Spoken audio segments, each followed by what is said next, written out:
Alright, hi everyone, my name is Haley Martin, and today I will be explaining Unit 8, Aquatic and Terrestrial Pollution. This unit focuses on how human activities create pollution that affect ecosystems and human health.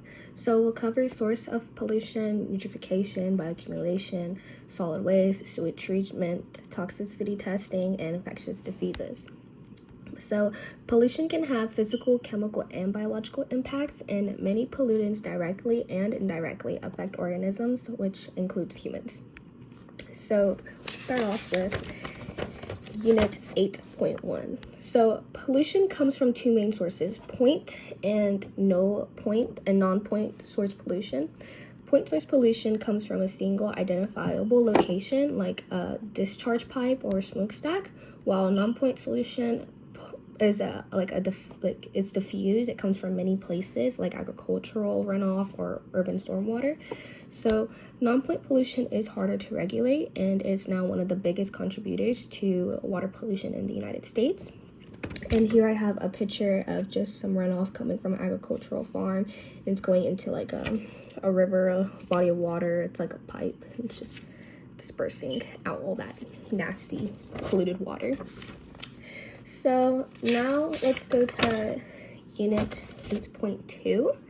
So Unit 8.2 is human impacts on aquatic ecosystems. So organisms have a tolerance range. So it's an optimum range where they can maintain like their homeostasis. So when pollution pushes them outside of that range, they experience stress, reduced reproduction, or like simply just death. So some examples include oil spills, which coat marine animals. So like fish, it'll coat their gills and cause them to die. So, and it also has heavy metals like mercury that like contaminates groundwater. It has sediment blocking sunlight for aquatic plants, and it has dead zones that's caused by eutrophication or like excess nutrients. So the bacteria converts mercury into methylmercury, which is highly toxic and enters the food chain. So you can't eat too much tuna, something like that. So my picture here is the dead zone in the Gulf of Mexico, which is it's a hypoxic environment. So now let's go to Unit 8.3, endocrine disruptors. So endocrine disruptors are chemicals that interfere with the hormone system. They can cause birth defects, developmental disorders, reproductive issues, and gender imbalances in fish. These chemicals often enter waterways through like runoff or industrial ways. And these just aren't very good. Once they enter your system, you can have all those types of things going wrong with you. This is in any organism. And yeah, here's a fish and then the high levels of like mercury in them. Or not mercury, like, yeah, basically.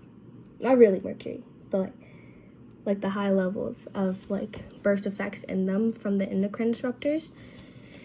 So yeah. Okay. So let's go to Unit 8.4, human impacts on wetlands and mangrove. So wetlands are areas where water covers the soil either seasonally or year-round. So some examples include marshes, swamps, and bogs.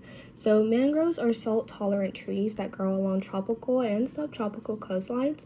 These ecosystems provide extremely important ecological services.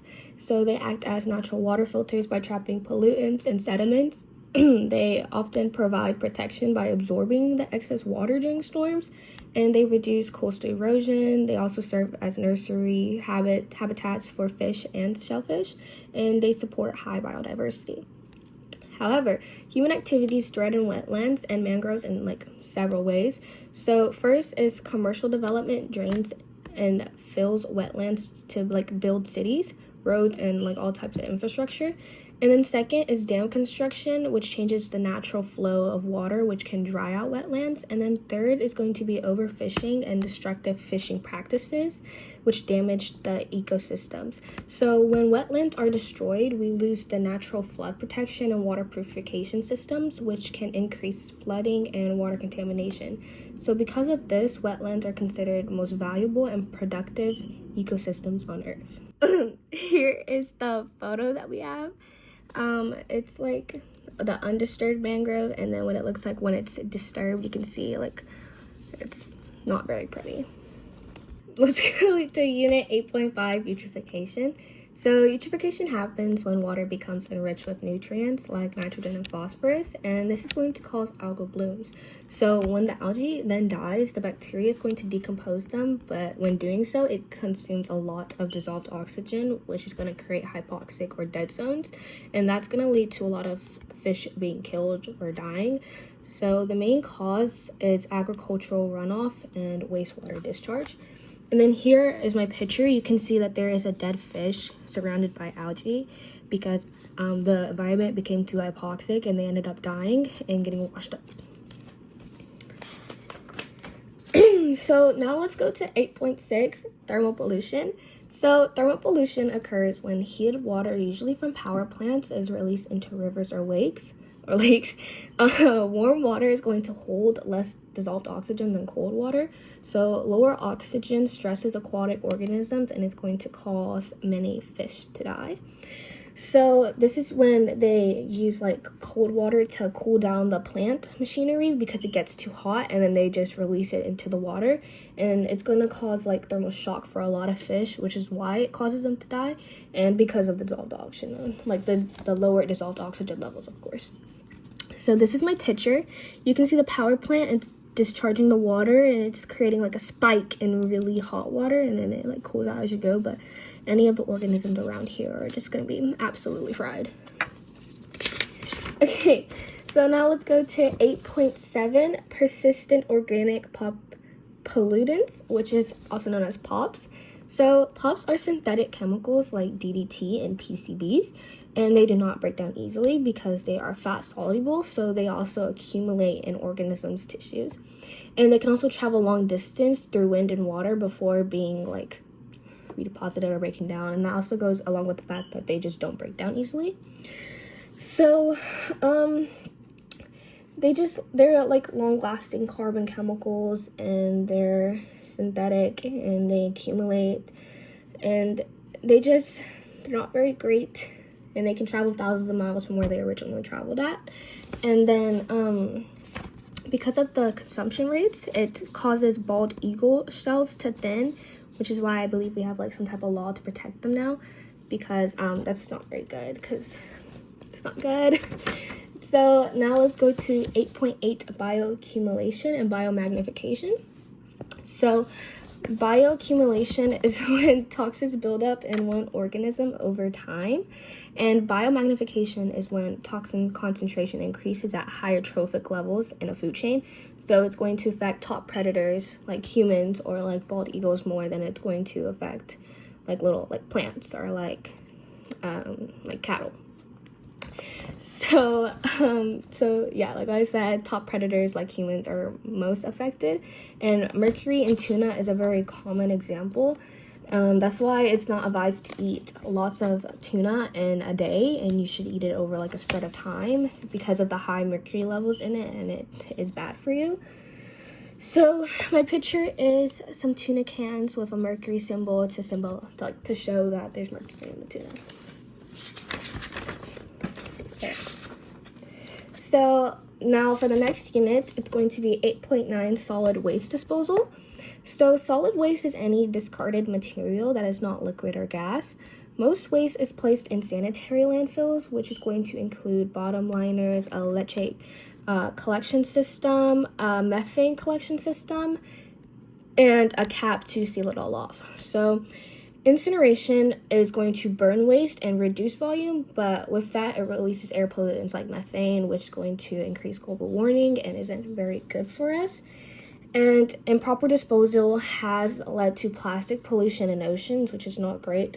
I mean, there are solutions to this. You could use like composting bins and all that stuff and implement all this stuff, but it's also going to be like mixed effectiveness because not everyone's going to participate in it, and a lot of households are still going to dispose lots of amounts of plastic. Also, that has to do with like the products they're buying, and like everyone's not using like sustainable products. They're using plastic. Like how many like items do you see at the grocery store that are like in glass containers or like stuff like that? Everything's like paper and plastic. So let's go to 8.10, waste reduction methods. So waste can be reduced through many ways. For example, recycling, composting, reusing, and landfill methane capture. So recycling is going to reduce resource demand, but it can be very energy intensive. And composting is going to turn organic waste into fertilizer, which can cause eutrophication if used too much. And methane from landfills can be burned to generate electricity. So all of these do have downsides to them, but in the long run, I mean, like, not in the long run, but like they're useful. It's just lots of them have like downsides to them, and so yeah, it's gonna reduce landfill volume, but they all have consequences or cons to it. And then my picture for this is some cans, recycling trash, you know, the basic ones. Okay, so now let's go to Unit 8.11, sewage treatment. So sewage treatment is going to occur in three main stages. There's going to be primary, secondary, and tertiary. Primary treatment is going to remove large solids physically, and then secondary treatment is going to use bacteria to break down organic matter in aerated tanks, and then tertiary treatment is going to remove remaining pollutants like chemically or biologically. And then finally, the water is going to be disinfected with chlorine, ozone, or UV light before release. And then my picture is like a plant, like a sewage treatment plant. And yeah. Okay. So now finally, let's go to Unit 8.12, LD50. So LD50 is going to stand for lethal dose 50%. It measures the amount of chemicals required to kill about 50% of a test population. So a lower LD50 actually means a chemical is more toxic, because that means the less of a dosage there is, the more it can kill. So it's like highly dangerous, highly reactive, and all that stuff. So this is going to help determine safety regulations of how much you can have in something and how little you can have in something. And, you know, it's very good to know. So this is just a graph showing the lethal dosages and all that good stuff. So Unit 8.13, this is dose response curve. So a dose response curve is going to show how organisms respond to increasing exposure. So this goes along with LD50, kind of, in a way. So as dose increases, the response or mortality rate is going to increase. So like the higher you give a toxin, the more deaths there is going to be like occurring. So some toxins have a threshold dose, and a threshold dose is the minimum dose that's going to cause an effect. So while others cause, but like other chemicals or toxins can cause harm at even like a very low exposure. So my picture for this is just the dose response curve. So yeah. Okay. Go to Unit 8.14, pollution and human health. So pollution is going to affect human health in many different ways. Some examples are going to include dysentery from untreated sewage, mesothelioma from asbestos exposure, and respiratory damage, which is going to be from tropospheric ozone. So fun fact that I found interesting is that tropospheric ozone is bad for us because it has all those pollutants, while stratospheric ozone is good for us because it protects us from the UV sun rays. And then the picture I have here is like a smog going on. You can see all that pollution. The girl's wearing a mask to protect herself. Okay, so finally, let's go to Unit 8.15, pathogen and infectious diseases. So pathogens are diseases pathogens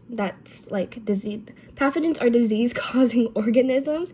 How they spread is through contaminated water like cholera, airborne transmission like tuberculosis, and vectors like mosquitoes that's going to be transmitting malaria and Zika, and the mosquitoes transfer it by like biting you, for example. So climate change is expanding the range of vector-borne diseases because, as you can tell, and when it's warmer outside, there's more mosquitoes versus when it's colder outside, there's not many mosquitoes. So the warmer the place is, the more mosquitoes and the more like vector-carrying mosquitoes there are that are going to get you sick.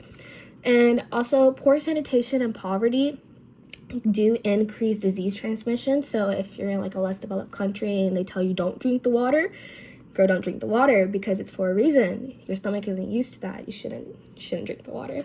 So my picture is a mosquito, you know, vector borne. They're giving that person some disease. So in conclusion, Unit 8 shows how population affects ecosystems and human health at multiple levels. So from nutrient runoff and dead zones and to toxic chemicals and infectious diseases, population has both environmental and public health consequences. So understanding these impacts allows us to create a better like policies, regulations, and sustainable practices. Thank you. That's my Unit 8.